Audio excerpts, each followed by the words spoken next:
বতৰটো ঠাণ্ডা, সেইবাবে ৰাতিৰ সাজত ভাবিলোঁ আজি লোকেল মুৰ্গীকে খাওঁ আৰু কেনেকৈনো বনালোঁ ভিডিঅ'তে দি থোৱা আছে, গতিকে ভিডিঅ'টো সম্পূৰ্ণকৈ চাই যাব।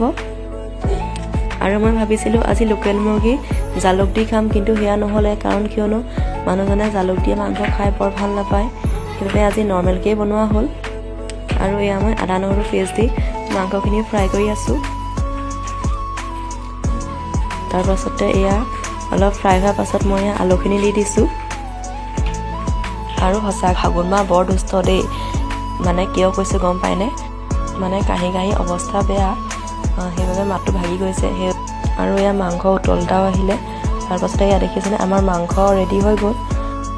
আৰু এয়া মই গুটি আলুৰ লগত মাংস ফ্ৰাই কৰিছিলোঁ, মানে অলপ জ্বলা দি, পানী লগা হৈ থকাৰ বাবে, মানে মানুহে কয় জ্বলা খালে বোলে পানী লগা ভাল হয়।